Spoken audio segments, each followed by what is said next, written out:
We got another little sneak at the upcoming Imperial Agent Codex yesterday, with one of the assassins getting their new updated datasheet revealed. And whilst we don't know points, there are a few key changes which look to be coming, which I think make the Vindicare assassin much scarier than he currently is.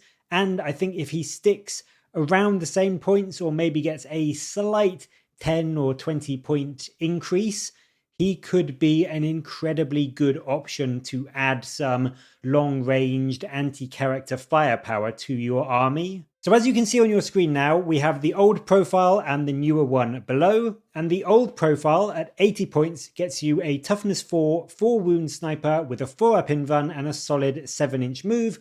Although let's be honest, you will usually just want him sitting still most of the game.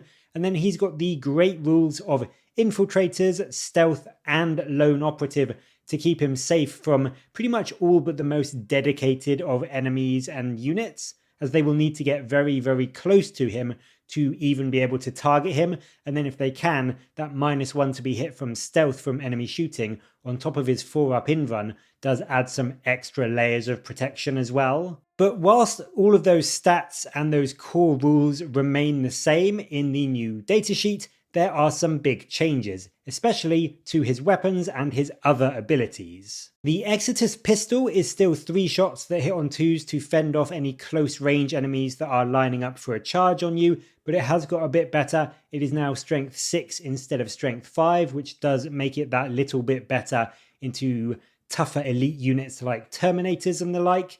And then his Exodus rifle has had one change, which may not seem like much, but is actually quite impactful. It's gone from strength 7 to strength 8.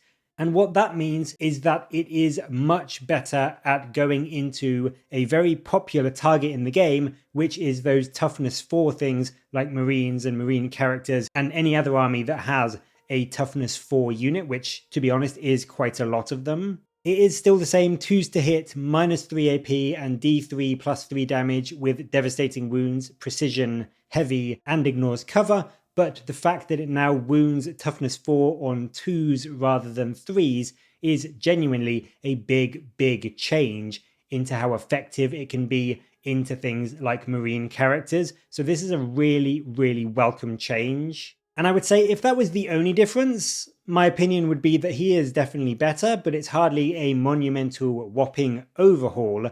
But then his 2 main abilities, Deadshot and Shield Breaker, also have had a bit of a rework. Deadshot now, instead of adding 3 to the damage of his attacks if he makes a critical hit, which admittedly is very good, but is also very swingy, only happening on a hit roll of a 6. Now this ability lets him ignore the lone operative rule. So he is, I'm pretty sure, someone correct me if I'm wrong, but I'm pretty sure he is now the only thing in the game that can pick out any character on the battlefield as long as he has line of sight, whether that is a captain in a squad of intercessors or something like the Death Leaper from the Tyranids or an Eldari Way Leaper, or something like the Lion near to another Marine unit that have that lone operative keyword protection. So he is just scary to any character on the board now, and all of those enemy units that used to be a real pain to deal with because they could essentially get around the board and be untargetable are now very much fair game for your Vindicare. And with so many of these units being around in the game, even if they're just being used to kind of hold a backfield objective and just keep it safe because you can't otherwise get rid of them, are now much more vulnerable. So I do think this change, although it may not seem like a big one, actually does bring a big, significant new approach to the meta, because you can deal with those individual characters and units that previously you couldn't get to very easily before. Now you can get rid of them and potentially stop your opponent from having an objective that they thought would just be safe all game long.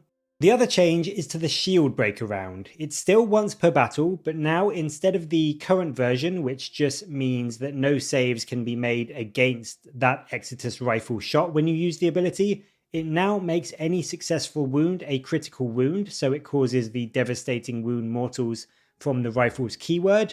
Now this isn't functionally all that different than the current version. It does mortal wounds now, but they don't spill over as per the latest balanced data slate. So this doesn't now magically let you kill off 6 guardsmen or 3 marines or anything, but they do just still ignore saves like the current version does.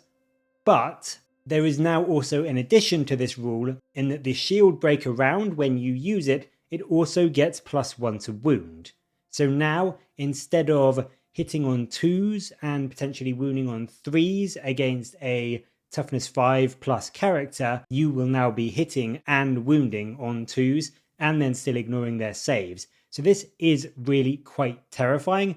And in something like a Marine Captain, although that +1 to wound won't make a difference because you're wounding on 2s anyway, this will mean you've got about a 70% chance of just one-shotting that character, which is incredibly reliable.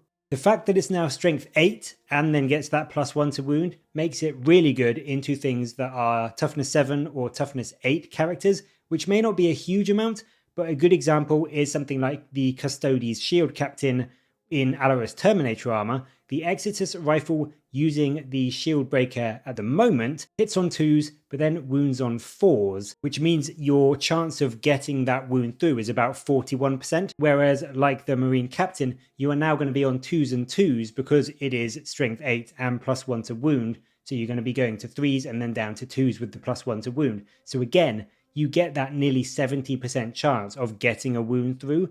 And yes, the damage is only D3 +3, so you can't kill a shield captain in Alarus Terminator armor in one go. However, I think this change does make the gun overall much better at going into tough targets. It just makes you so much more reliable and so much better at wounding pretty much any character in the game that you're going to be going after.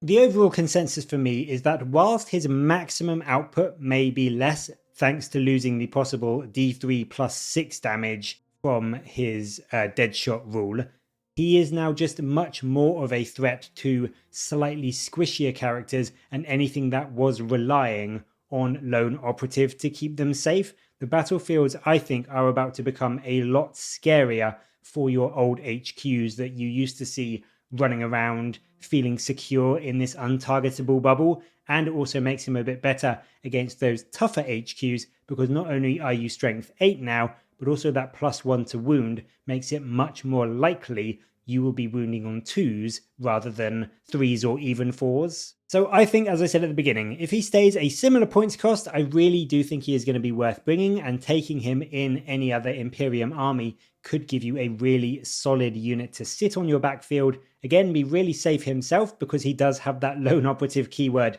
himself, but then just taking out any enemy units that have it and then just going after characters in squads. And I do think he could genuinely regain his rightful spot, in my opinion, as the most terrifying sniper in 40k.